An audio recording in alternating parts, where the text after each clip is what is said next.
Hello. This video is about a special kind of case heard in Maryland circuit courts called a mandamus. You may also have heard it referred to as a petition for a writ of mandamus. This is a special kind of case heard in Maryland circuit courts. It is used to ask the court to order a state or local government agency to take an action. In this video, you will learn what mandamus is and when it may be appropriate for you. These cases are complicated. While this video will help you understand mandamus better, it cannot prepare you to file one on your own.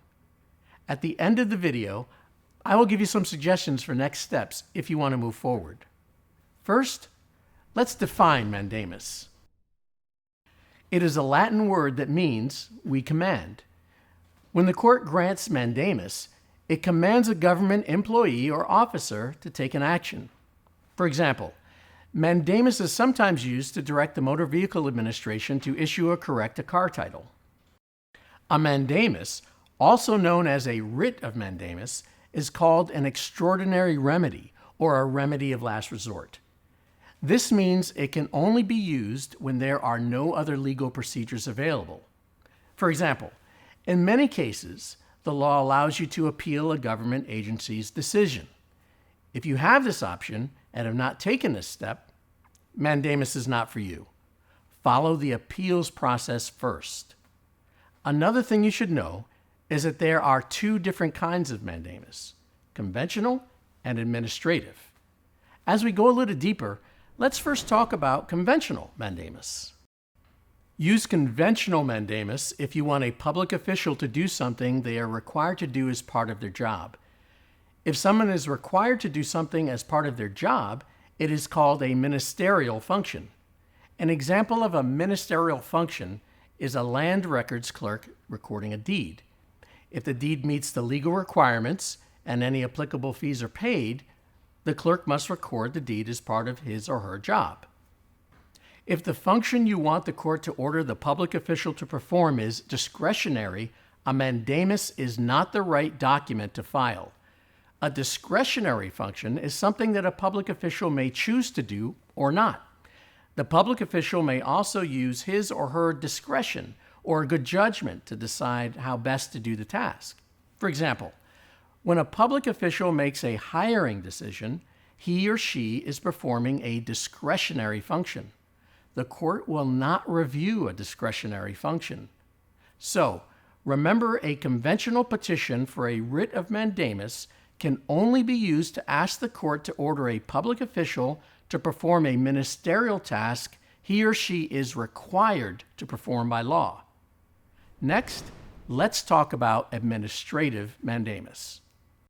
You may file for an administrative mandamus if you want the court to review the decision of an administrative agency where the law does not provide a review process.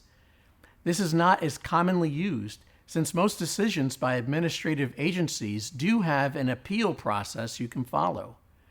Be sure you have explored all your legal options before filing an administrative mandamus.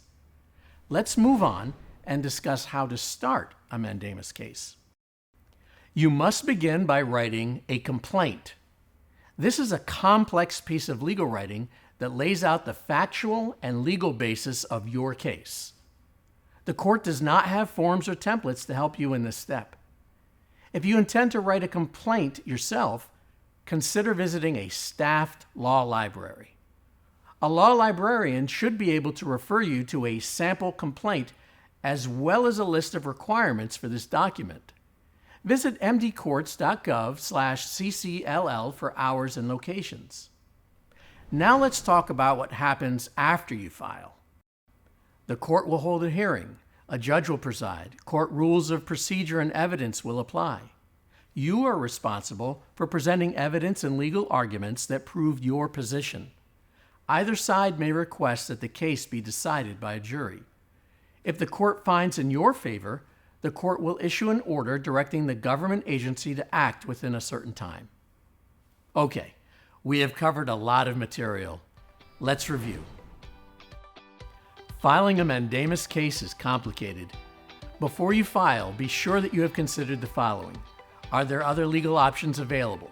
Is your case an administrative or conventional mandamus?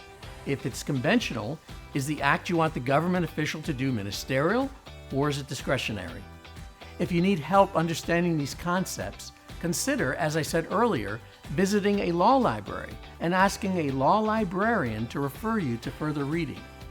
A list of services and locations is at mdcourts.gov/ccll. Lawyers at the Maryland Court Help Centers can also answer questions about this process for free. They can be reached by calling 410-260-1392 or online at mdcourts.gov/helpcenter. Thanks for watching.